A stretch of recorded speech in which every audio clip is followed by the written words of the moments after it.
Hi, this video is of a dog called Arya.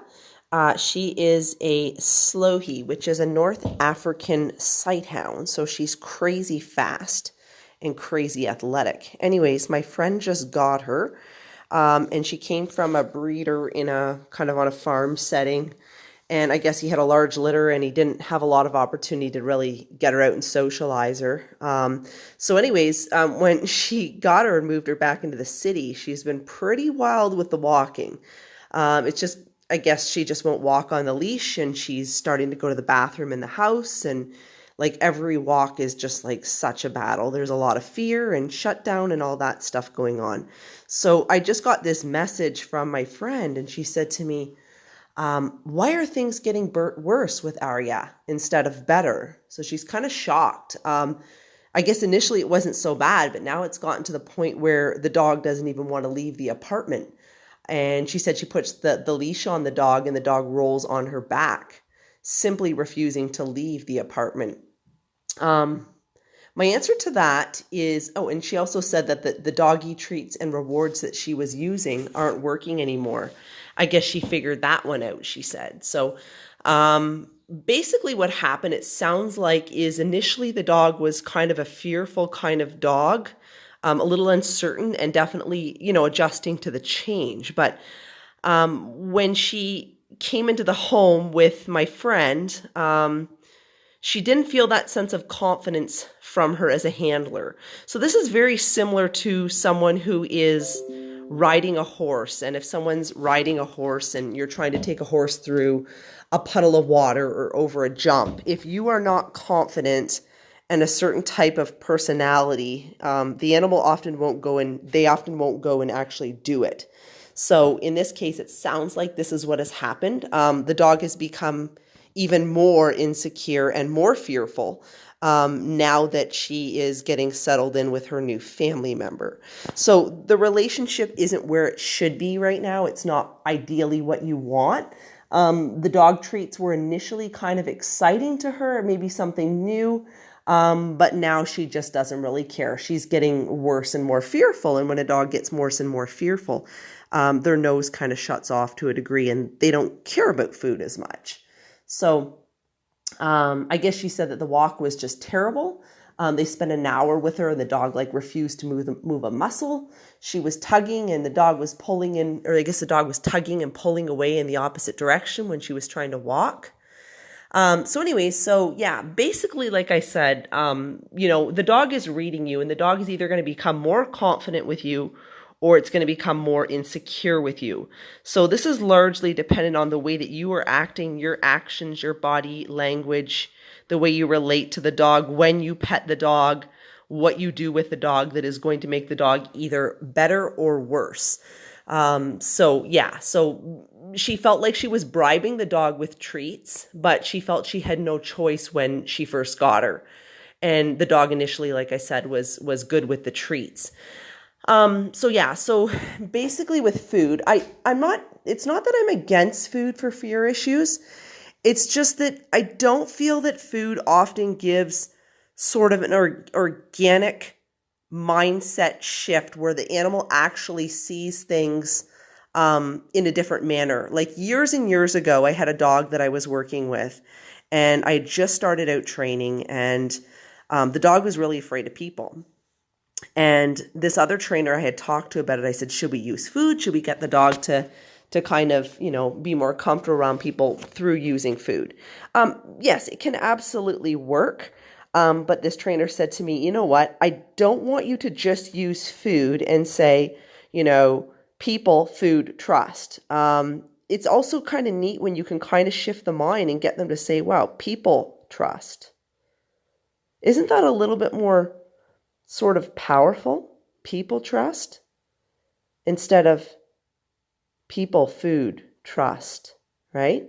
There's something a little bit more deeper and organic there. So it's not that I don't suggest she use food in this situation. It's just that organically, if you can kind of get her to see the world a little bit differently and kind of tweak those little things that are going on. So what have been some of those things that were kind of going on? Well, right now, I got this message that she's like worried about how life with this dog is going to be because she said if she won't move a muscle when I walk her, this means a lifetime of me cleaning up after her in the apartment.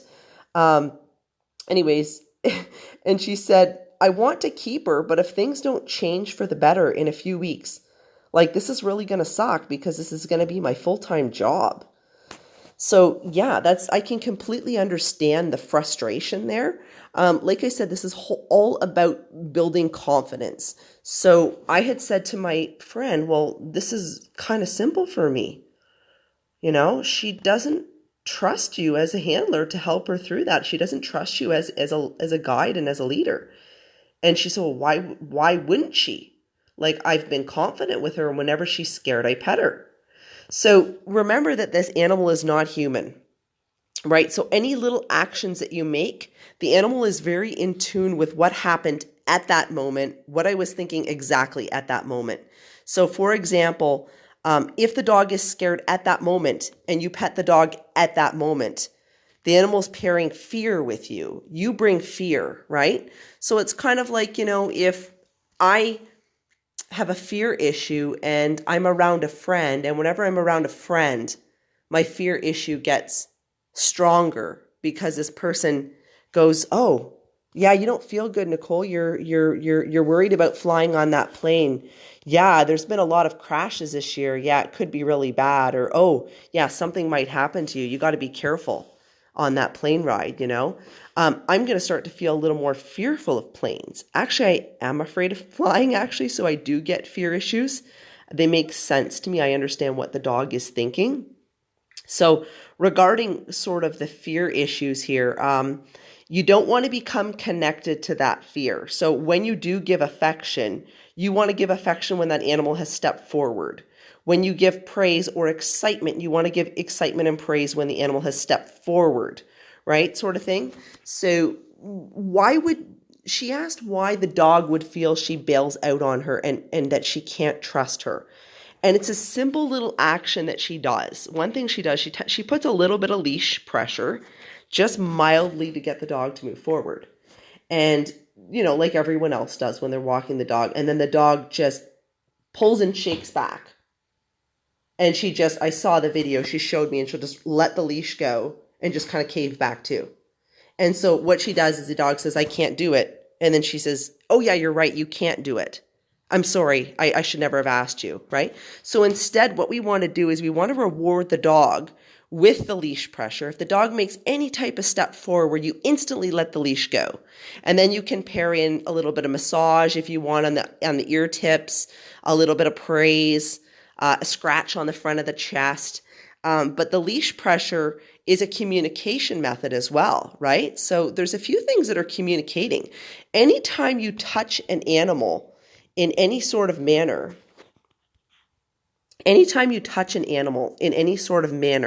there is communication going on there. So, first we had the tactile touch, petting the animal when she was fearful. That was a symbol of fear. And then next we have here the leash, the communication through the leash. Both of those are touching the dog's mind, but in different way. One's touching the dog's body. The other is touching the dog's body through the leash. So, when the dog keeps on pulling back and she keeps on giving into the fear. So instead, what should she do? She should, just ask the dog to step forward a little bit, put a little bit of leash pressure on, just a little bit. And then if the dog makes any step forward whatsoever, anything, let the leash relax. Give a little bit of praise, give a little bit of massage on the ears, and let the dog think about that for a second. And then put a little bit more, ask, can you come? And then when the dog comes, give a little bit more leash pressure to relax. So, what you want to do ultimately is to improve your relationship with your dog. So you're going to get a better relationship with your dog by using your touch, your leash, any communication method to bring in self-confidence. Because really, ultimately, we are their guide. We are their kind of reason for being here. So if we are shutting them down or causing them to feel more insecure, that bond isn't going to be quite the same as what you would want it to be. So that's just kind of my little clip here. I've given her some advice, and she told me that it is working a little bit better now. It's working better now for sure, she said. She is moving forward, and she's just kind of going through this journey with this dog, learning, what you need to do, and how it was hard for her to make that adjustment where what she thought was doing was helping the dog. And she said, it feels really awkward to me. She said it feels really, really awkward not to pet the dog when she's afraid, not to to keep the leash there and to continue to ask, take a step forward. May you, can you? And thank you when you do. That felt really, really unnatural to her. But now that she's done it, she said that she is really happy. And she said the dog is definitely showing, a much more solid change because of that, and so she's thinking she should be able to keep the dog.